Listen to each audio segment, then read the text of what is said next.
The floor beneath my feet was shaking, and it was not from any weapon. It was shaking from the sound of 10,000 alien voices shouting for the death of a queen. I was not supposed to be there. I was not a soldier, not a general, not even someone important enough to have my name remembered by the people who sent me. I was a translator, a quiet man from a quiet department, sent to sit in a corner of a massive glass chamber and listen to words in languages that sounded like grinding stone and falling rain. My name is Daniel Voss, and on that day, I was about to do something that no human had ever done in the history of contact with the stars. The chamber was called the Circle of Judgment. It was not built for comfort, it was built for fear. Thousands of seats rose up around a central platform made of black metal, and on that platform stood a single figure, chained not by rope or steel, but by law. Her name was Queen Nyra of the Kaldrith Empire, and she was losing everything. I remember the sound most of all, somewhere between a growl and a scream, coming from 100 different throats that did not belong to humans.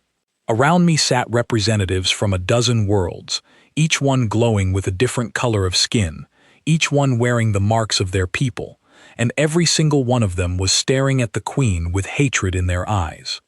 I had heard about this war for months. Everyone had. The Kaldrith Empire, once one of the most powerful forces among the stars, had been losing battle after battle. Their colonies were burning, their ships were falling from the sky like broken toys, and now, in this final act of humiliation, their queen had been brought before a tribunal of every species she had ever wronged, real or imagined, to be judged. Humanity had no stake in this war.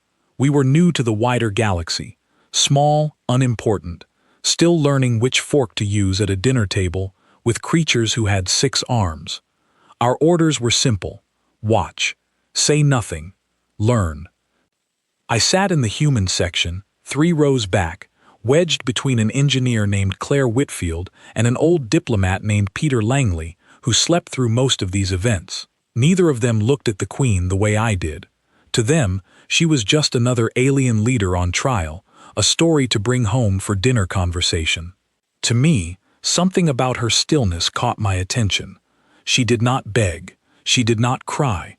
She stood on that platform in chains of dark energy, her tall, thin body wrapped in robes the color of dried blood, and she looked out at the crowd with eyes that held no fear at all. Just tiredness.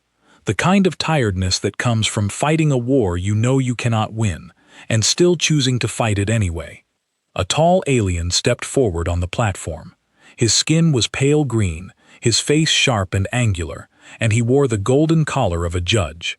His name, I would later learn, was Kael Dravorn, leader of the Ashen Coalition, the group of species that had banded together against the Kaldrith Empire. Queen Nyra, he said, his voice amplified across the chamber so that it shook the walls. You stand accused of the massacre at Threll Station. 7,000 lives, ended by your order. The evidence has been presented. The witnesses have spoken. There is nothing left but the final vote. The crowd roared its approval. I watched the queen's face. She did not flinch, but something in her jaw tightened, just slightly, just enough for someone paying very close attention to notice. I leaned forward in my seat. She is going to say something is wrong, I whispered to Claire, who barely looked up from the data pad in her lap. They're all guilty of something, Claire whispered back. That's how these things go.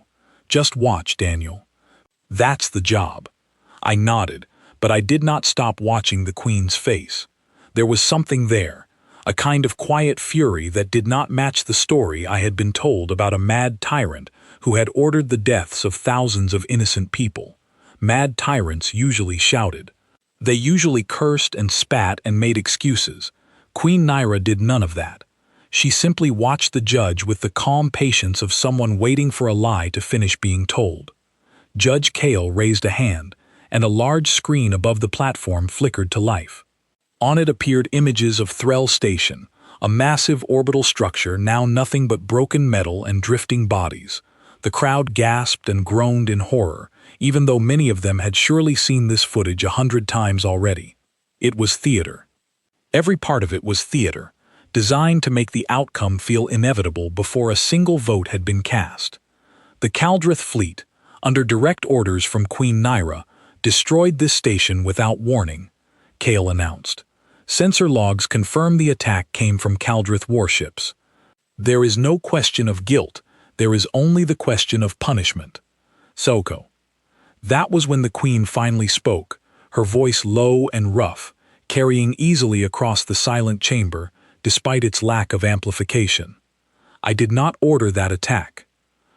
The crowd erupted into jeers and shouts. Someone threw something at the platform, though the barrier around it caught the object before it could land. Judge Kale raised his hand again for silence, though I noticed he did not seem particularly bothered by the outburst. If anything, he seemed pleased by it. The evidence says otherwise, he said. The evidence is wrong, the Queen replied. Another wave of noise. I felt something cold settle in my stomach. In every negotiation I had ever studied, in every human courtroom I had ever read about, there was a difference between a guilty person denying their guilt and an innocent person insisting on the truth. The difference was in the eyes. The Queen's eyes did not have the desperate, shifting look of someone caught in a lie. They had the steady, burning look of someone who knew something the room did not. I glanced around at the human section. Nobody else seemed to notice. Nobody else seemed to care. We were guests here, observers, small fish swimming quietly at the edge of a much larger and more dangerous ocean. It was not our place to have opinions about the guilt or innocence of an alien queen we had never met. And yet, Judge Kale continued, his voice growing louder, more theatrical, playing to the crowd like a performer who knew exactly how to work an audience.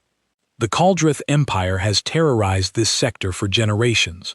Queen Nyra's crimes are not limited to Threll Station. There is a pattern of violence, of conquest, of cruelty. Today, this tribunal will end that pattern once and for all. More cheering, more shouting.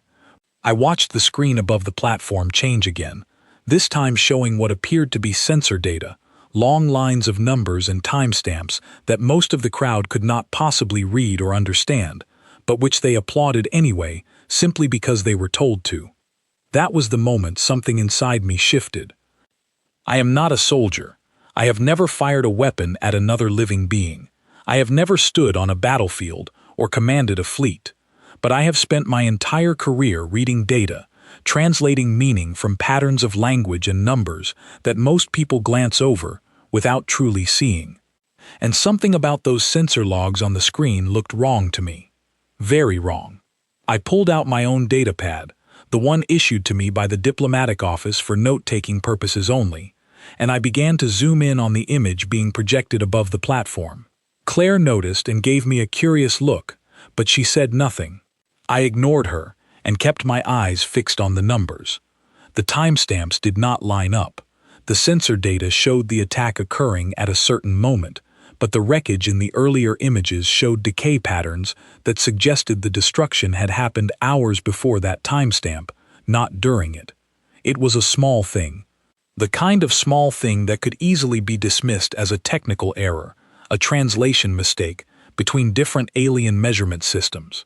But I had spent years training my eyes to catch exactly these kinds of small things, because in diplomacy, small things were often the only things that mattered. I looked up at the Queen again. She was watching the screen too, and for the briefest moment, our eyes met across that enormous chamber.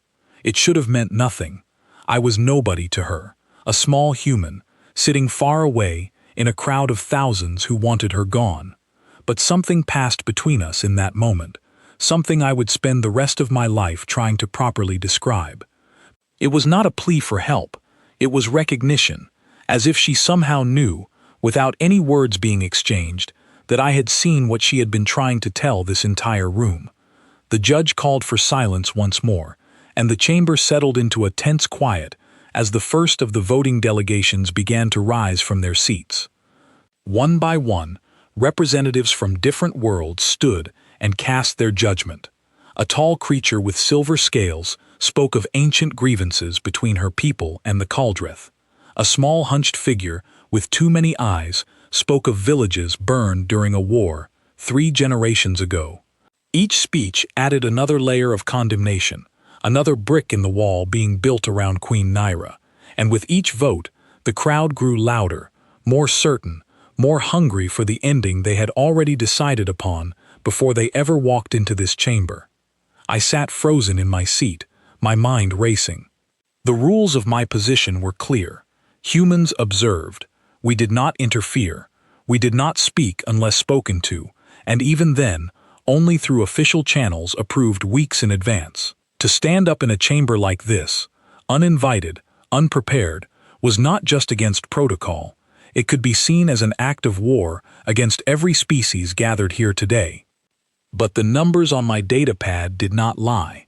Somewhere between the destruction of Threll Station and this very moment, someone had changed the story, and an entire empire, an entire queen, was about to be destroyed because of it. Judge Kale raised his hand one final time. We have heard from 12 worlds. 11 have voted for judgment. There is one voice remaining before the sentence is finalized. He turned toward a section of seats near the back of the chamber, a smaller delegation that had remained silent throughout the entire proceeding. The Valari Compact has yet to cast its voice. A quiet murmur ran through the crowd. I did not know much about the Valari Compact, only that they were considered one of the more cautious species in this sector, slow to commit to any conflict without careful consideration. If even they were prepared to vote against the Queen, it would mean the case truly was as strong as it appeared. A tall, thin representative rose from the Valari section, robes shimmering faintly like water under moonlight. The chamber fell into total silence, waiting for the final word that would decide the fate of an empire and the life of its queen. I felt my heart pounding in my chest. My hands were shaking, though I could not tell if it was fear or something else entirely. I looked down at the datapad in my lap, at the numbers that told a different story than the one this entire chamber had already decided to believe. The Valari representative opened his mouth to speak. And that was when I stood up. The sound of my own chair scraping against the floor felt louder than anything else in that entire chamber. 10,000 alien faces turned toward me at once, and for a moment, I forgot how to breathe. Nobody moved. Nobody spoke. Even Judge Kale, standing tall and confident on the platform, seemed frozen by the simple fact that a human, an outsider, an observer with no official standing in this proceeding, had risen to his feet during the most solemn moment of the trial. Claire grabbed my sleeve and pulled hard. "Sit down," she hissed under her breath. "Daniel, what are you doing? Sit down right now." I did not sit down. My legs felt like they belonged to someone else, someone braver than me, someone who had not spent his entire career being told to stay quiet and let the important people handle important matters. But my mouth was already moving before my mind had fully caught up with what my body had decided to do. "I have something to say," I said, and my voice, though shaking, carried across the silent chamber with surprising clarity. Judge Kale's expression shifted from shock to something colder, something more dangerous. "This is not a moment for outside commentary," he said, his voice tight with restrained anger. "The human delegation has no voice in this tribunal. Sit down, or you will be removed." I should have listened to him. Every instinct trained into me by years of diplomatic service told me to apologize, to sit back down, to let the wheels of this alien court turn the way they had already decided to turn. But then I looked at Queen Naira, standing on that platform in chains of dark energy, watching me with an expression I can only describe as disbelief, mixed with something that looked almost like hope, and I found I could not make my legs bend back into that chair. "With respect," I said, forcing my voice to stay steady, "I believe the evidence you presented contains an error. A serious one." The chamber erupted into noise. Shouts of outrage came from every direction, alien voices calling for my removal, calling me a fool, calling me worse things in languages I did not fully understand, but whose tone left nothing to the imagination.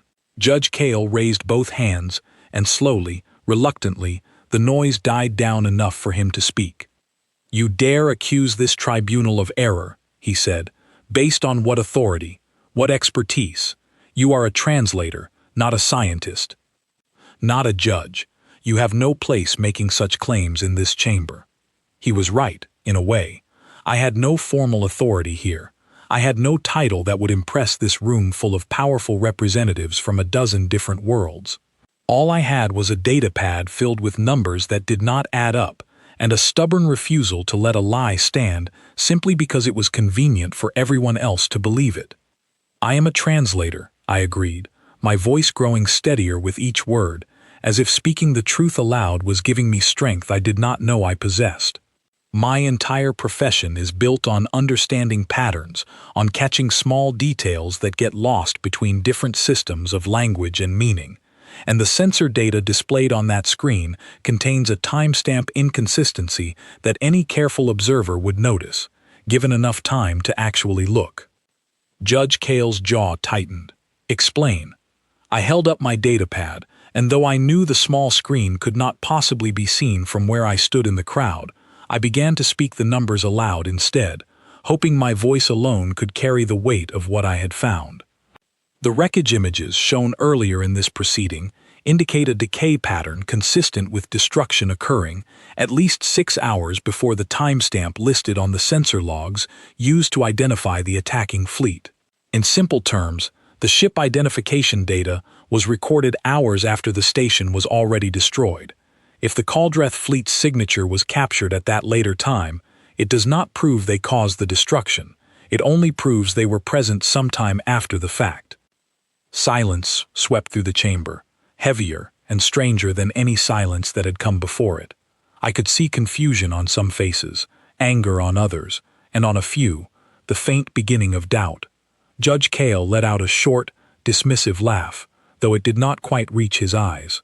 A translator's guesswork does not overturn verified sensor evidence gathered by trained analysts from 3 different worlds. This is a desperate attempt by an outside party to interfere in matters that do not concern them. Then let your analysts explain the discrepancy, I said. If I am wrong, it should take only a moment to show me my error. If I am right, this entire tribunal is about to condemn an innocent person based on evidence that does not hold up under basic examination. More murmuring, louder this time, spreading through the crowd like a wave. I could feel the shift in the air, subtle but unmistakable, the feeling of an audience that had been completely certain a moment ago suddenly finding themselves less sure. The Volari representative, who had been standing silently this entire time, still waiting to cast the final vote, slowly turned to look at the screen above the platform. His expression, calm and thoughtful even in the chaos around him, was the first sign I had that perhaps not everyone in this chamber was here simply for spectacle. The human raises a fair question, the Volari representative said, his voice quiet but carrying easily through the now attentive crowd. Timestamp verification is not a matter of guesswork. It is a matter of record. If the data can be checked, it should be checked, before any vote is finalized. Judge Cale's composure cracked, just slightly, just for a moment, but I caught it. A flicker of something that looked very much like panic passed across his sharp green features before he smoothed it away and forced his voice back into its confident, commanding tone. This tribunal has already reviewed the evidence extensively, he said. We will not delay judgment based on the unfounded claims of an untrained observer. Then you refuse to check the timestamps, I said, and I was surprised by how calm I sounded, even as my heart continued to hammer against my ribs. You refuse to verify evidence that determines whether thousands of lives are about to be erased, along with a queen who might be innocent. I would like the record to reflect that refusal. The words hung in the air, and I watched as more and more faces in the crowd turned from anger toward something closer to unease. Nobody wanted to be part of a tribunal that had knowingly ignored evidence. Nobody wanted their world's name attached to an injustice, especially not in front of representatives from a dozen other civilizations who would remember this moment for generations. Queen Naira spoke then, for the first time since I had risen from my seat. Her voice, though weakened by whatever restraints held her in place, carried a strength that silenced the last of the murmuring crowd. "I have said from the beginning that the evidence against me was false," she said. "I did not know how it could be proven. I did not expect proof to come from a stranger who has no reason to defend me." I looked at her, and for a moment, the entire chamber seemed to fall away, leaving just the two of us, an alien queen in chains and a human translator who had broken every rule of his profession to stand up and speak a truth that nobody else wanted to hear. "I am not defending you," I said honestly. "I do not know if you are innocent of everything you have been accused of, but I know that the evidence used here today does not prove what this tribunal claims it proves, and I could not sit in silence while an entire room chose to look away from that fact simply because it was easier." A new voice rang out from the crowd, sharp and demanding. "Then let the evidence be checked properly. I second the human's request." It was a representative from a smaller delegation I did not recognize, a species with pale blue skin and large luminous eyes that seemed to glow faintly even in the bright lighting of the chamber. Another voice joined in agreement, then another, and slowly the tide of the room began to turn, not entirely, not completely, but enough that Judge Cale could no longer simply dismiss the request with confidence. He raised his hands again, though this time the gesture seemed less like control and more like an attempt to buy himself time to think.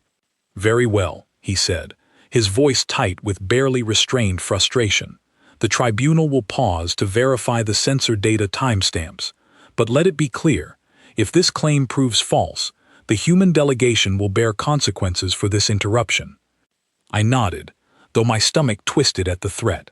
I had no idea what consequences an alien tribunal might impose on an entire species for the actions of one translator who had never been given the authority to speak on their behalf. But it was too late to take back what I had already said, and some part of me, a part I did not fully recognize, did not want to take it back even if I could. Claire pulled at my sleeve again, her face pale. "Do you have any idea what you just did?" she whispered. "You just made an accusation against a tribunal made up of a dozen different governments. If you're wrong about this, Daniel, they could hold every human on this station responsible." "I know," I whispered back, my voice barely steady, "but I'm not wrong." I hoped, more than anything I had ever hoped for in my life, that those words were true. Technicians were brought forward from a side chamber, alien engineers wearing dark uniforms marked with symbols I did not recognize, carrying equipment that looked both familiar and strange, tools built for purposes I could not begin to guess. They gathered around a console near the platform, and the massive screen above them flickered as raw data began to scroll past, far too fast and far too dense for anyone in the crowd to properly follow. I watched, my hands clenched tightly at my sides as the technicians worked. The chamber remained silent, thousands of beings from a dozen different worlds holding their breath together, waiting to see whether the strange human who had dared to interrupt their tribunal was a fool about to bring shame upon his entire species, or something else entirely. The lead technician, a stooped figure with mottled gray skin, straightened suddenly and turned toward Judge Cale with an expression I could not quite read from where I stood. "There is a discrepancy," the technician said, his voice carrying clearly through the silent chamber. "The wreckage decay analysis places the destruction event approximately 6 hours and 12 minutes before the recorded ship signature timestamp. The human's claim is accurate." The chamber exploded into chaos. Some voices shouted in disbelief. Others called out demands for further investigation. A few, closer to where the Valari representative stood, remained quiet, their expressions thoughtful and troubled, as if they were only now beginning to understand the weight of what had almost happened here today. Judge Cale stood frozen on the platform, his sharp green features twisted into an expression somewhere between fury and fear. For the first time since the tribunal had begun, he did not immediately have words ready to fill the silence. I looked up at Queen Naira. She was staring at me, her chains of dark energy still holding her in place, but something in her posture had changed. The tired resignation that had marked her since the moment I first saw her was gone, replaced by something sharper, something more alert. She was looking at me the way someone looks at a puzzle piece they had never expected to find. "This changes nothing," Judge Cale finally managed, his voice regaining some of its former strength, though it now carried an edge of desperation that had not been there before. "A timestamp error does not prove the Queen's innocence. It only proves an inconsistency in one piece of evidence among many. It proves that the evidence you called irrefutable is not irrefutable at all," I said, my voice growing stronger with every word. "It proves that this entire tribunal was prepared to end a life based on data nobody bothered to properly check. How many other pieces of evidence in this trial have gone through the same careful examination as the images that were shown to this crowd tonight?" Nobody answered. The silence that followed was its own kind of answer. The Valari representative stepped forward once more, his shimmering robes catching the light as he moved. "I withdraw my vote," he announced, his voice calm but firm. "Until a full review of all evidence presented in this tribunal has been completed, I cannot in good conscience cast judgment on the fate of Queen Naira or her empire." One by one, other delegations began to murmur among themselves. The confident unity that had carried this tribunal toward its inevitable conclusion, now fractured and uncertain. I stood in the middle of that shifting crowd, my heart still pounding, my legs still shaking, watching as a trial that had seemed decided beyond any doubt suddenly cracked open into something far more complicated. Judge Cale's eyes found mine across the chamber, and in them, I saw something I recognized immediately, something that made the small hairs on the back of my neck rise despite the warmth of the room. I had made an enemy today, and I had a feeling this was only the beginning. The tribunal did not end that night. Instead, Judge Cale, his composure barely held together, announced a formal recess. The vote would be suspended until a complete review of every piece of evidence had been conducted by an independent panel, one that would include representatives from delegations not directly involved in the war. It was, I would later learn, the first time in the recorded history of the Ashen Coalition that a tribunal vote had ever been paused this close to its conclusion. I did not feel triumphant as the chamber slowly emptied around me. I felt exhausted, and beneath that exhaustion, a deep and growing fear. I had interrupted a proceeding involving 12 different species, none of whom I had any authority to speak for, and I had done it entirely on my own judgment, with nothing but a data pad and a stubborn refusal to stay silent. Claire did not speak to me as we walked out of the chamber. Peter Langley, who had slept through most of the actual proceedings, finally woke fully once the shouting started, and now walked beside me with wide eyes, glancing at me every few seconds, as if he expected me to suddenly transform into someone he did not recognize. "You do understand," he finally said, once we were outside the massive chamber doors and standing in a wide corridor lined with strange glowing panels, "that you may have just started a diplomatic crisis. The human delegation was not authorized to intervene in Caldrith affairs. Not officially, not unofficially, not in any way at all. I know," I said quietly. "Then why did you do it?" I thought about the question for a long moment before answering. It was a fair thing to ask, and I owed him, and myself, an honest answer. "Because it was wrong," I said finally. "Because an entire chamber full of powerful people was about to condemn someone to death based on evidence that fell apart the moment anyone actually looked at it carefully, and nobody else in that room seemed willing to be the one who looked." Peter did not respond to that.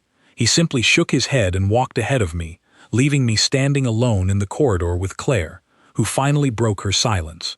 "For what it's worth," she said, not quite meeting my eyes, "I think you might have been right to do it. I just hope you don't end up paying for it." I did not have long to wonder what that payment might look like. We were escorted back to the human delegation's quarters, a modest suite of rooms set aside within the larger diplomatic complex that housed representatives from a dozen different worlds. The rooms were quiet, sparsely furnished with what the Caldrith and Coalition architects had assumed humans might find comfortable, though the results were, admittedly, somewhat strange. Chairs built at slightly the wrong height, beds too firm in some places and too soft in others, It did not matter. I doubted I would sleep at all that night. I sat alone in the small common room, staring at the datapad in my hands, scrolling back through the numbers I had used to challenge an entire tribunal. My hands had finally stopped shaking, but my mind would not settle. I kept replaying the moment I stood up, the sound of my own chair scraping against the floor, the silence that followed, the weight of 10,000 eyes turning toward me at once. A soft chime sounded at the door. I opened it, expecting Claire or Peter, or perhaps a representative from the diplomatic office demanding an explanation for what I had done. Instead, I found myself facing two tall figures dressed in dark ceremonial robes, their faces hidden beneath deep hoods that obscured everything but a faint outline of sharp features. "Daniel Voss," one of them said, their voice low and formal. "The Queen requests your presence." My stomach dropped. "The Queen," I repeated, my voice sounding smaller than I intended. "Queen Nyra." "Yes." I glanced back into the empty common room, half hoping Claire or Peter might appear to advise me on whether accepting this invitation was a terrible idea or the only reasonable choice available to me. Neither of them appeared. I was on my own. "I need to inform my delegation before I go anywhere," I said. "There is no time," the second figure replied. "The Queen's situation remains precarious. What she has to say cannot wait for formal channels."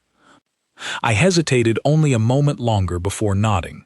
Some part of me understood, even then, that whatever happened next would matter far more than any formal protocol I might be breaking by walking away from my quarters without permission. They led me through corridors I did not recognize, deeper into the complex, past guards wearing the sharp insignia of the Ashen Coalition, until we reached a section that felt different somehow, older, quieter, guarded not by uniformed soldiers but by figures in the same dark ceremonial robes as my escorts. We stopped before a heavy door marked with symbols I did not understand, and one of my escorts pressed a hand against a panel beside it. The door slid open with a low hum, revealing a small chamber lit by soft amber light. Queen Nyra stood inside, no longer bound by chains of dark energy. She looked smaller without them somehow, more fragile, though her posture remained straight and proud. Up close, I could see details I had missed from across the enormous tribunal chamber. Her skin held a faint pattern of darker markings across her cheekbones, like ink spilled across pale parchment. Her eyes, a deep amber color, studied me with an intensity that made me feel as though she were reading every thought passing through my mind. "You may leave us," she said to my escorts, and they bowed and withdrew, the door sliding shut behind them with a soft click that suddenly made the room feel very small and very quiet. For a long moment, neither of us spoke. I did not know the proper customs for addressing a queen of an alien empire, and I suspected that whatever careful lessons I had once been given about interspecies etiquette would not adequately cover a moment like this one. "I do not know your customs of greeting," I finally admitted, deciding honesty was probably my safest option. "I apologize if I fail to show the proper respect." Something in her expression shifted, and though I could not be entirely certain, I thought perhaps it was the beginning of something like amusement. "You stood alone against a chamber of 10,000 voices, demanding my death," she said. "I think we can forgive a small failure in greeting customs." I let out a breath I had not realized I was holding. "I did not do it for you," I said again, the same words I had spoken in the tribunal chamber, though this time they felt more complicated coming out of my mouth. "I did it because the evidence was wrong." "I understand that," Queen Nyra said, moving slowly across the room toward a low table set with two simple chairs. She gestured for me to sit, and after a moment's hesitation, I did. "But understanding your reason does not make me any less grateful for the result.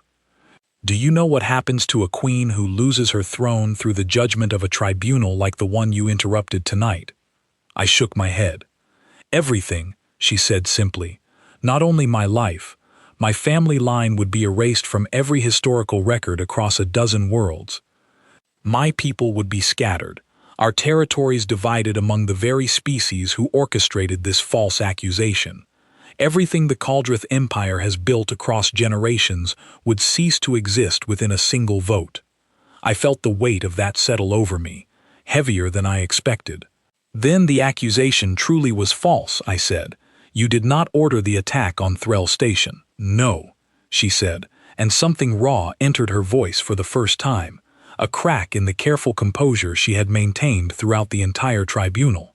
Threll Station was mine, not a military target, but a civilian outpost, home to nearly 7,000 of my own people, families who had lived under Caldrith protection for 3 generations. Whoever destroyed that station did not attack an enemy. They attacked me, by killing my own citizens and framing me for their deaths. The full weight of what I had done in that chamber settled over me like a physical thing. I had not simply corrected a piece of faulty evidence. I had exposed something far darker, a deliberate act of violence against innocent people, twisted into a weapon used to destroy an entire empire from within. Who would do that? I asked. Who benefits from framing you for the deaths of your own citizens? Queen Nyra's amber eyes darkened. Judge Cale Dravorn leads the Ashen Coalition, but he does not lead it out of justice. He leads it out of ambition. The Caldrith Empire controls territory rich in resources that the Coalition worlds have wanted for generations. A war fought honestly might have taken decades to resolve in their favor. A war ended through a tribunal, through the appearance of justice rather than the reality of it, could accomplish the same goal in a single evening. I sat back in my chair, my mind racing through the implications of what she was telling me.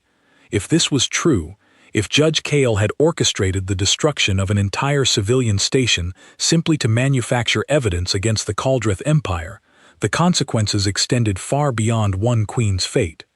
It meant the entire war, the entire tribunal, the entire narrative that had been presented to a dozen different worlds was built on a foundation of manipulated truth.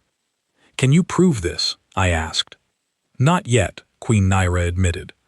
The evidence I would need lies within Coalition military records, records I have no access to, records that will certainly be hidden or destroyed now that the tribunal has been forced to pause and reconsider its evidence. Then we need someone who does have access, I said, the words leaving my mouth before I had fully considered them. Someone within the Coalition who might be willing to look. Queen Nyra studied me for a long moment, her expression unreadable. You said we, she noted quietly. I paused, realizing what I had said. Somewhere between standing up in that chamber and sitting across from her now in this quiet amber-lit room, I had stopped thinking of myself as a neutral observer and started thinking of myself as someone with a stake in the outcome of this war. It was a dangerous shift, one that violated every principle of the diplomatic role I had been sent here to fulfill. I do not know why I said that, I admitted honestly. I think you do, Queen Nyra said, a faint, tired smile touching the corners of her mouth. You said it because you already understand something most of the beings in that tribunal chamber tonight refuse to accept. That truth matters more than convenience, even when convenience wears the mask of justice. I did not know how to respond to that, so I said nothing for a long moment, simply sitting in the amber light, absorbing the strange weight of the conversation I found myself in the middle of.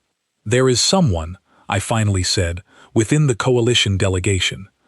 The Valari representative who spoke up tonight, who requested the evidence be checked, he seemed troubled by what was happening, more than the others. Perhaps he would be willing to help, if approached carefully. Queen Nyra's eyes sharpened with interest. You are suggesting we seek an ally among my accusers. I am suggesting we seek the truth wherever it can be found, I corrected. If the Valari representative genuinely cares about justice rather than simply winning a war, he may be willing to look deeper into records the rest of the Coalition would prefer stayed hidden. A long silence stretched between us as Queen Nyra considered this. Finally, she nodded slowly. It is a reasonable path forward, though I must warn you, Daniel Voss, that pursuing this further will place you in far greater danger than you have already accepted tonight. Judge Cale will not allow his plan to unravel without resistance. If he suspects you continue to investigate the truth behind Threll Station, he will not hesitate to remove you from his path. I understand the risk, I said, and I found, somewhat to my own surprise, that I meant it. Do you? She asked, her amber eyes studying me carefully. You are a translator. A quiet man from a quiet department, sent here to observe and say nothing. You have already broken every rule of your position tonight. Continuing down this path means accepting that there may be no simple way back to the life you had before you walked into that chamber. I thought about my life before tonight. Small rooms filled with data pads and language files. Quiet meetings where my only role was to ensure words translated correctly from one tongue to another.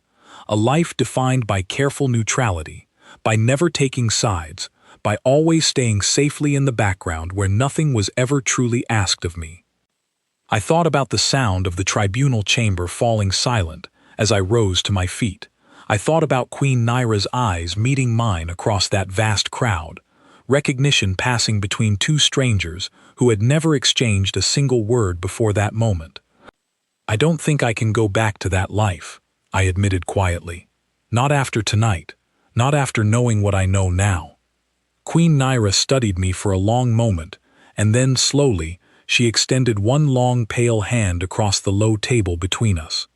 It was, I would later learn, a gesture of great significance among the Kaldrith, reserved only for those granted the deepest trust of the royal line. Then let us find the truth together, she said, whatever it costs us both. I reached out and took her hand. Outside the amber-lit chamber, somewhere in the vast complex that housed a dozen different worlds, gathered for a war that had just cracked open into something far more complicated than anyone had expected, Judge Kael Dravorn was already making plans of his own. Plans that would soon place my life, and the lives of everyone I had come to care about since stepping foot into that tribunal chamber, in far greater danger than I could have possibly imagined. But I did not know that yet. In that quiet room, holding the hand of a queen who had been prepared to die for crimes she did not commit, I felt something I had never expected to feel in my entire career as a quiet, unremarkable translator. I felt like I had finally found something worth standing up for. I did not sleep that night, and by the time morning arrived, measured only by the artificial lighting cycles of the diplomatic complex, I understood exactly how dangerous the path ahead of me had become. The message came quietly, delivered by Claire, who found me still sitting in the common room of our quarters, staring at nothing in particular, my mind still turning over everything Queen Nyra had told me the night before. "The diplomatic office wants to speak with you," she said, her voice tight with worry. "Formally, they're calling it a review of conduct." I nodded slowly. I had expected this. Standing up in the middle of an alien tribunal without authorization was never going to go unnoticed by the people who had sent me here in the first place. "Am I being recalled?" I asked. "I don't know," Claire admitted. "But Daniel, whatever happened last night, whatever you're planning to do next, you need to be careful. Word is already spreading through the complex. Some of the delegations are saying you deliberately sabotaged the tribunal on behalf of the Kaldrith. Others are saying you exposed corruption within the coalition itself. Nobody agrees on what actually happened, but everyone has an opinion about it. I thought about Queen Nyra's warning from the night before, about the danger that would follow anyone who continued to pursue the truth behind Threll Station. It seemed that danger had already begun to arrive, in the form of rumors and suspicion spreading through a complex filled with representatives, who each had their own reasons to want a particular version of events to become the accepted truth.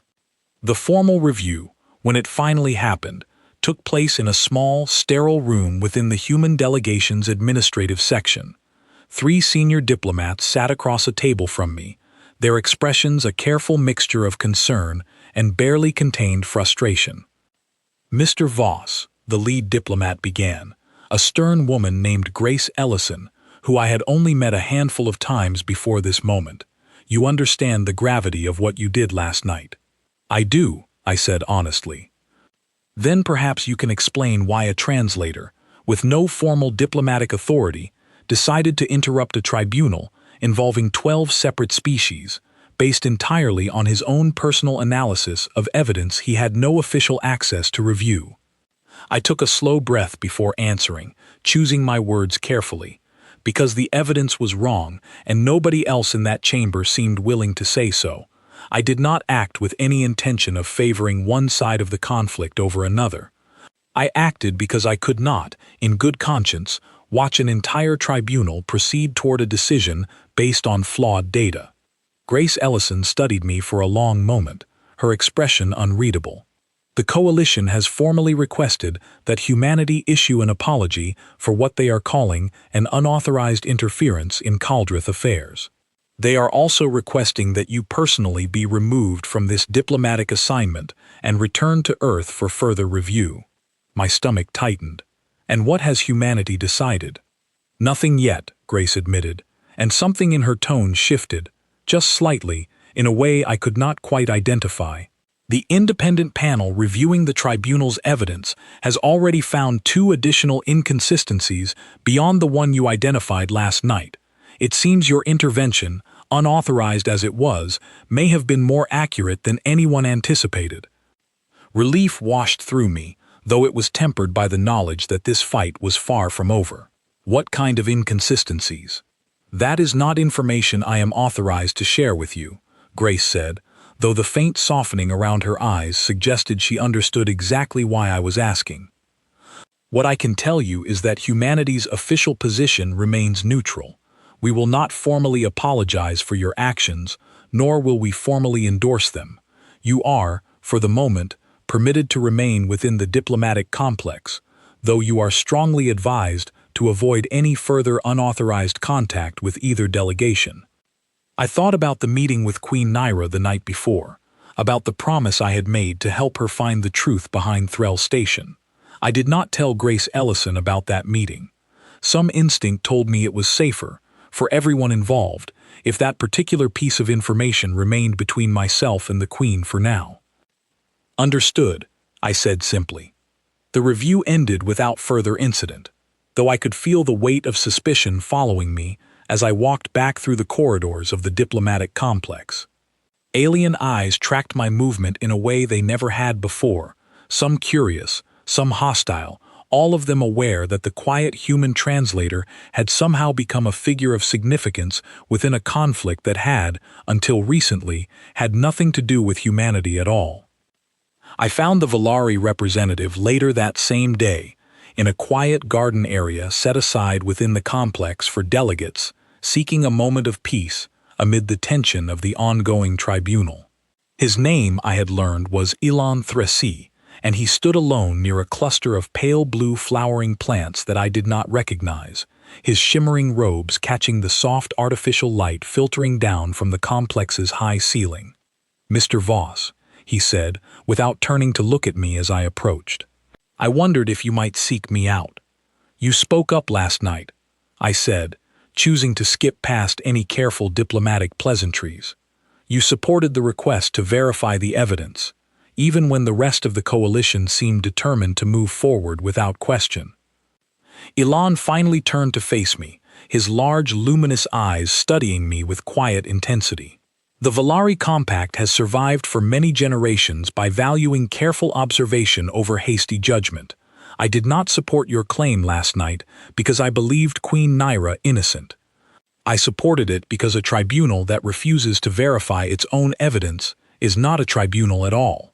It is simply a performance designed to produce a predetermined outcome. Do you believe her innocent now?" I asked. Ilan was quiet for a long moment before answering. "I believe the evidence presented against her contains serious flaws. Whether that makes her innocent of every accusation brought before this tribunal, I cannot say with certainty. But I believe the truth deserves to be found, regardless of which side it ultimately favors." I took a steadying breath before continuing. "Queen Nyra believes Threll Station was a civilian outpost, home to her own people, destroyed deliberately and framed as evidence against her.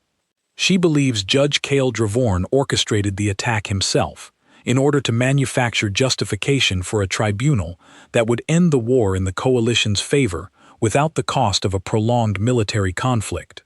Ilan's expression darkened, though he did not appear entirely surprised by the accusation. "That is a serious claim." "I know," I said, "which is why we need someone with access to coalition military records, someone who might be willing to look for evidence that could confirm or deny it, regardless of what that evidence ultimately reveals." For a long moment, Elon said nothing at all, simply studying the pale blue flowers beside him with an expression I could not fully read. Finally he spoke, his voice quiet but resolute. "The Valari Compact maintains observation posts throughout Coalition territory, as part of our long-standing agreement to provide independent verification during times of conflict. I have access to certain records that the rest of the Coalition may not realize I possess. If Judge Kale truly orchestrated the destruction of Threll Station, there may be a trail, however carefully hidden, that leads back to him." "Will you look?" I asked.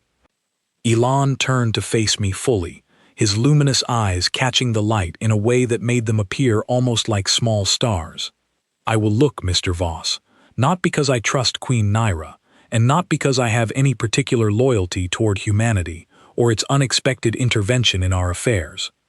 I will look because if what you claim is true, an entire war has been fought and thousands of lives have already been lost based on a lie manufactured for the benefit of ambition rather than justice. That is something I cannot allow to continue unexamined, regardless of the personal cost." Relief and gratitude washed through me in equal measure. "Thank you." "Do not thank me yet," Elon said, his expression growing more serious. "If Judge Kale discovers what we are attempting, the consequences will extend far beyond a formal review of conduct. He has already demonstrated a willingness to sacrifice thousands of innocent lives to achieve his goals. I do not imagine he will hesitate to eliminate 2 individuals who threaten to expose the truth behind that sacrifice." I thought about that warning as I walked back through the quiet garden, the weight of what I had agreed to settling more heavily over me with each step.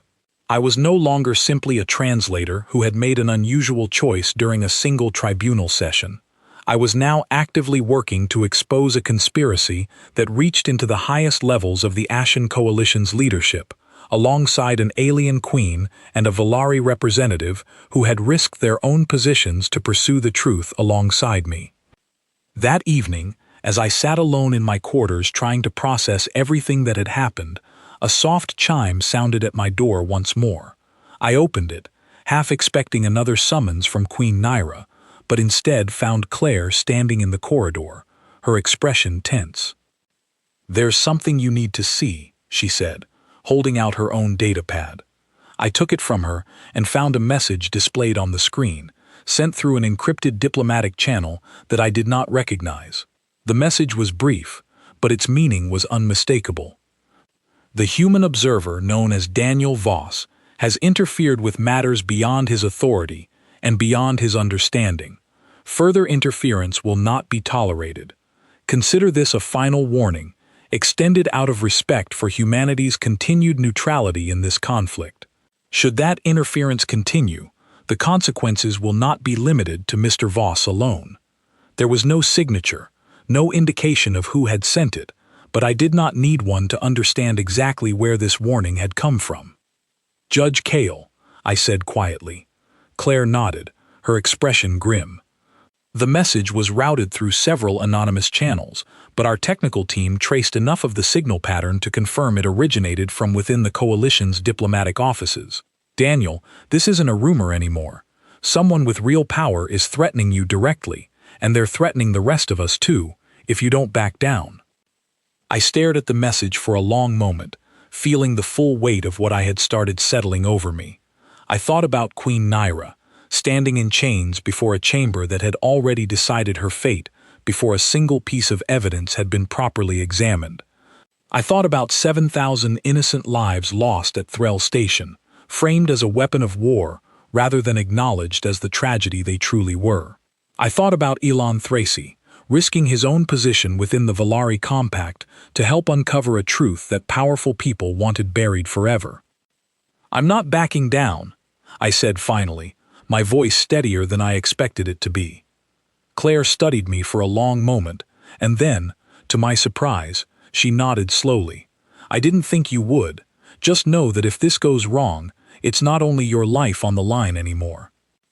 I understood the weight of what she was telling me. Every step forward from this point carried consequences that extended far beyond myself, reaching into the lives of everyone connected to this fragile, dangerous pursuit of truth. But as I looked at the threatening message still displayed on the datapad in my hands, I found myself thinking not of the danger it represented, but of the desperation behind it. A message like this was not sent by someone confident in the strength of his position. It was sent by someone afraid of what might be discovered if the truth were allowed to come to light. Judge Cale was afraid, and that fear told me everything I needed to know about how close we truly were to uncovering something he had worked very hard to keep hidden.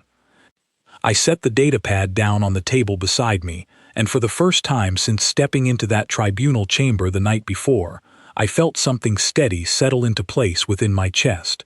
Fear, yes, but beneath that fear, something stronger.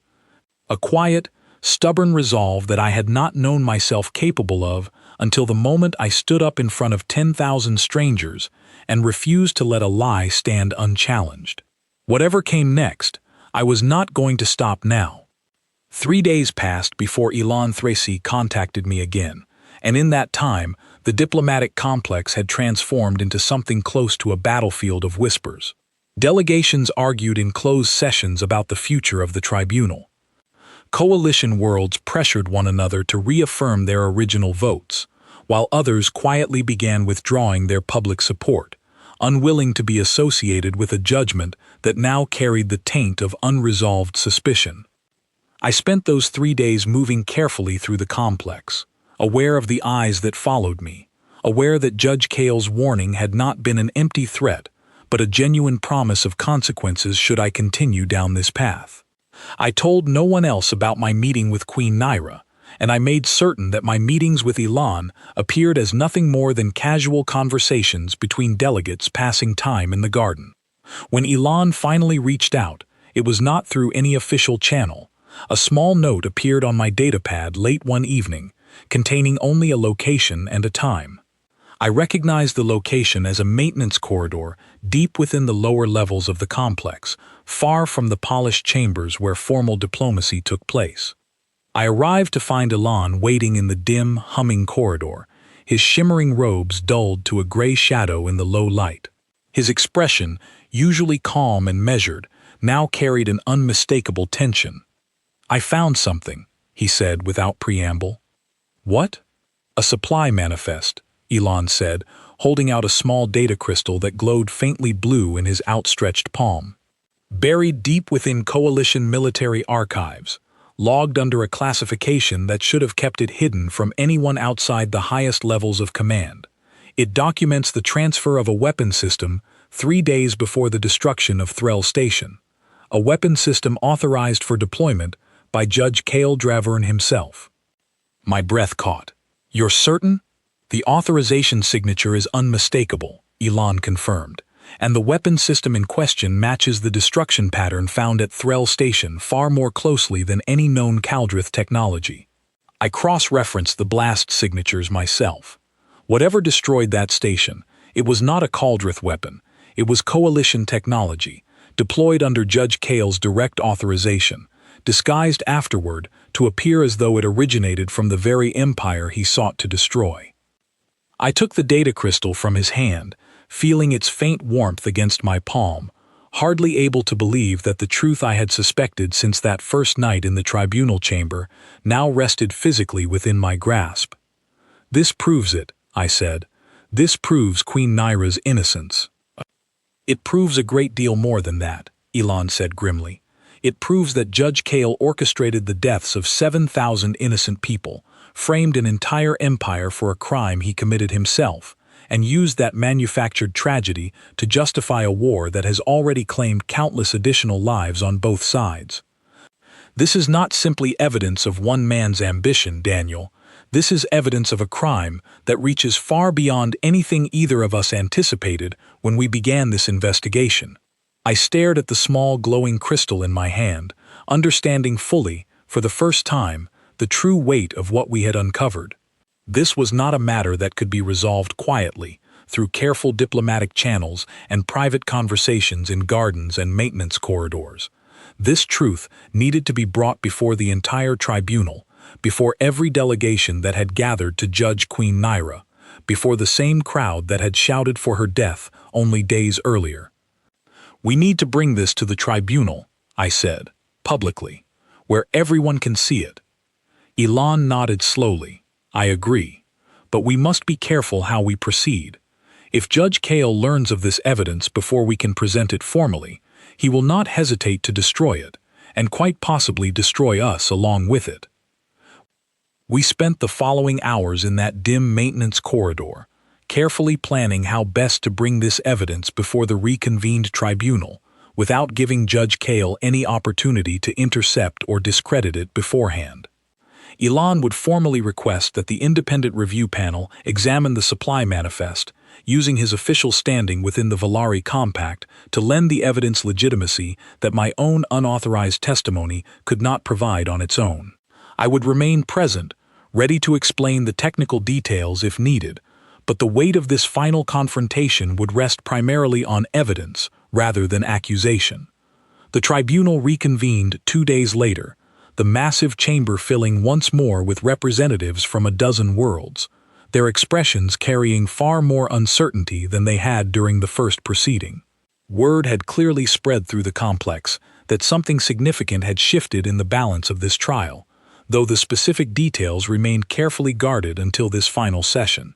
I sat in the same seat I had occupied during that first fateful night, Claire beside me, her expression tense with anticipation.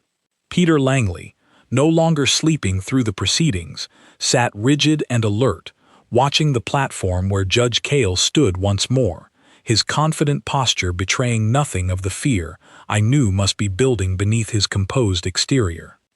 Queen Naira stood on the platform as well, though her chains of dark energy had been replaced with simple restraints, a small concession granted following the discovery of the timestamp discrepancy days earlier.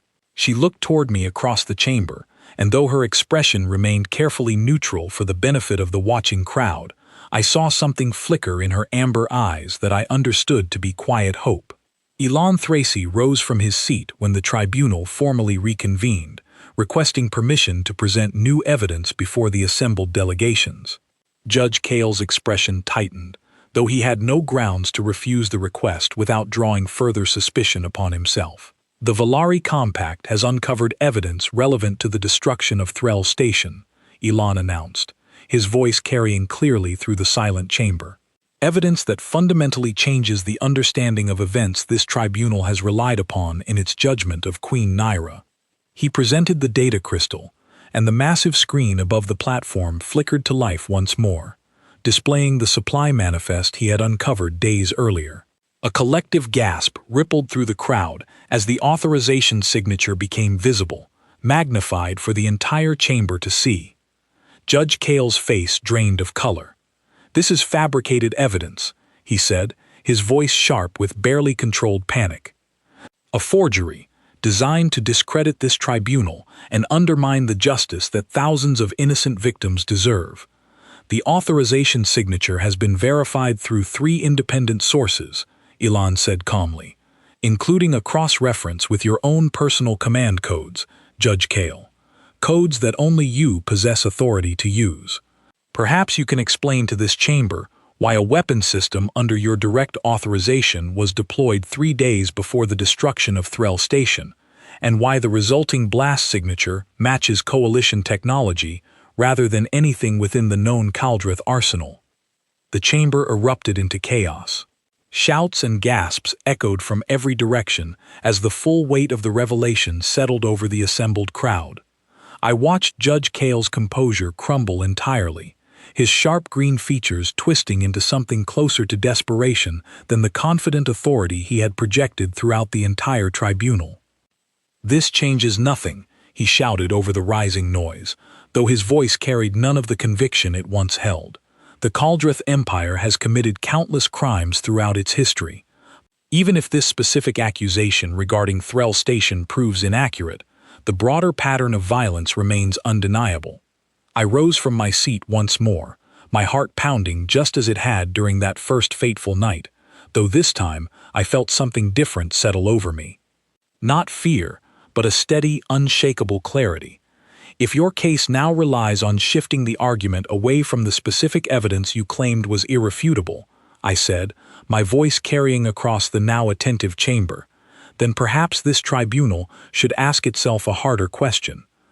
How many other pieces of evidence used throughout this entire war have been manufactured to justify conclusions decided long before any trial ever took place? The Valari representative who had first requested the evidence review stepped forward again, his shimmering robes catching the light as thousands of eyes turned toward him. The independent panel has completed its full review of every piece of evidence presented throughout this tribunal, he announced.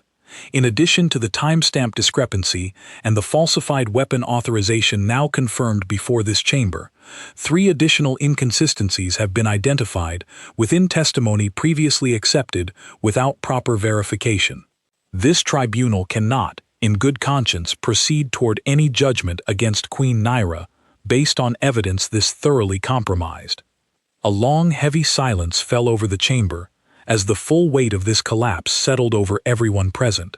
Delegations that had shouted for the Queen's destruction only days earlier now sat in stunned quiet, forced to reckon with the possibility that they had nearly participated in condemning an innocent woman based on a conspiracy orchestrated by the very tribunal meant to deliver justice. Judge Cale stood alone on the platform, his confident authority stripped away entirely, replaced by the raw panic of a man who understood that his carefully constructed plan had finally, completely, unraveled before the very audience he had once controlled so completely. "Seize him," someone called from within the crowd, and the demand quickly spread, voices rising in anger, now directed not at Queen Naira, but at the man who had manipulated an entire war for his own ambition. Coalition security officers moved forward to restrain Judge Cale, who offered no resistance, his shoulders slumping as the last of his composure finally gave way entirely. I watched him being led from the chamber, understanding that whatever consequences awaited him now would be determined by the same tribunal system he had once used so effectively to nearly destroy an innocent queen. Queen Naira's restraints were removed formally before the entire chamber, the ceremonial release conducted with far more solemnity than the chains had ever been placed upon her in the first place. She stood tall on the platform, her amber eyes sweeping across the crowd that had so recently called for her death, before finally settling on me, standing quietly among the human delegation who had, until recently, held no stake whatsoever in this entire conflict. The chamber remained silent, waiting for her words. 3 days ago, Queen Naira said, her voice carrying clearly across the vast space, I stood on this platform, prepared to accept a judgment I knew to be built upon lies, because I understood that no voice in this chamber was prepared to challenge a truth that had already been decided before the trial began. I was wrong. There was one voice. She looked directly at me as she spoke, and I felt the weight of 10,000 eyes shifting to follow her gaze, settling upon me once more, though this time the expressions I saw were not filled with hostility or suspicion. Something had changed in this chamber, something I did not fully understand until much later, when I finally had the chance to reflect on everything that had happened. Humanity has remained neutral throughout this conflict, Queen Naira continued, content to observe from the edges of a war they had no stake in. And yet, when a single act of injustice threatened to unfold before this entire chamber, it was not a powerful empire or a battle-hardened warrior who stood up to challenge it. It was a translator, a quiet observer with no authority, no army, and no reason to intervene beyond a simple, stubborn refusal to watch a lie succeed. The Valari representative rose once more from his seat, his voice adding to the weight of the moment. Let it be recorded within this tribunal that the human known as Daniel Voss has demonstrated a commitment to truth that this chamber, filled with representatives from a dozen powerful worlds, failed to demonstrate on its own. Perhaps there is something worth learning from a species we have too often dismissed as insignificant. I did not know how to respond to words like that, spoken before a crowd so vast and so powerful, and so I said nothing at all, simply standing quietly as the weight of everything that had happened over the past several days finally settled fully over me. The war, I would later learn, did not end immediately that day. Judge Cale's exposure sent shockwaves through the entire coalition, fracturing the alliance that had held together against the Kaldreth Empire for so long. Delegations that had once stood united in their pursuit of victory now found themselves questioning every decision made throughout the conflict, wondering how many other truths had been buried beneath convenient narratives designed to justify a war fought for ambition rather than justice. Weeks passed as the coalition slowly began to unravel, each world pulling back from a conflict they no longer fully trusted, uncertain how much of what they had believed about the Kaldreth Empire had ever truly been accurate. Queen Nyra, restored to her position, worked tirelessly to rebuild what remained of her fractured empire, while quietly extending gestures of peace toward those coalition worlds willing to listen. I remained within the diplomatic complex throughout those weeks, no longer simply a quiet translator, observing from the edges of a conflict that did not concern him.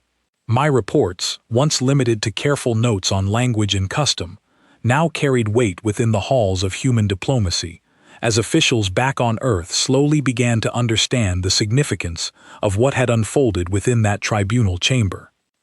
Grace Ellison, the same stern diplomat who had once questioned my unauthorized intervention, found me one evening in the quiet garden where I had first approached Elan Thracy, days before everything had changed.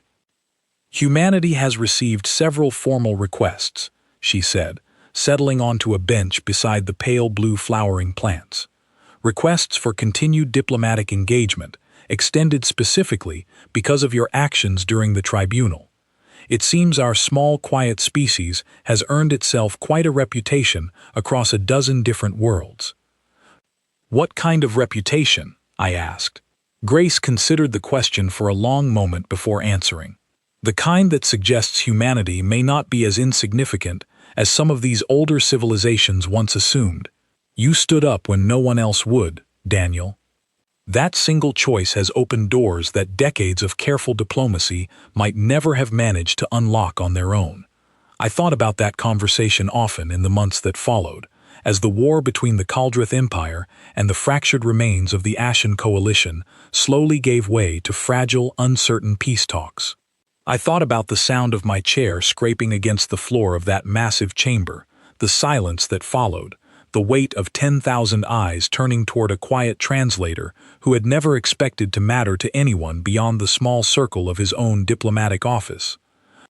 Queen Nyra and I remained in contact throughout those months, our conversations gradually shifting from careful diplomatic exchanges into something that felt, increasingly, like genuine friendship built upon the foundation of that single, defining night. She once asked me, during one such conversation, why I had truly chosen to stand up that evening, when every rule of my position demanded silence. I gave her the same answer I had given from the very beginning, the same answer that felt as true now as it had the moment I first spoke it. "Because it was a lie," I said, "and I could not sit quietly and watch it happen." She smiled at that, a rare and genuine expression I had come to treasure over the months of our unlikely alliance. "Perhaps that is the greatest strength your species possesses," she said. "Not your weapons, not your technology, not even your careful diplomacy, simply your refusal to remain silent in the face of injustice, even when silence would have been so much easier." I have thought about those words many times since that day. Humanity was never the strongest species among the stars, nor the fastest, nor the most technologically advanced. We arrived late to a galaxy already filled with ancient empires and long-standing conflicts we barely understood. But perhaps, in the end, what mattered most was never strength or speed or technology at all. Perhaps what mattered most was simply the courage to stand up, alone if necessary, and refuse to let a lie stand unchallenged, even when an entire chamber of powerful strangers had already decided the outcome long before the truth ever had a chance to be heard.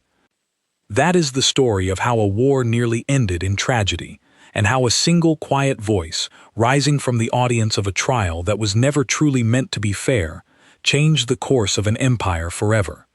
I was not a hero that day. I was simply a man who could not stay silent. Sometimes, that turns out to be enough.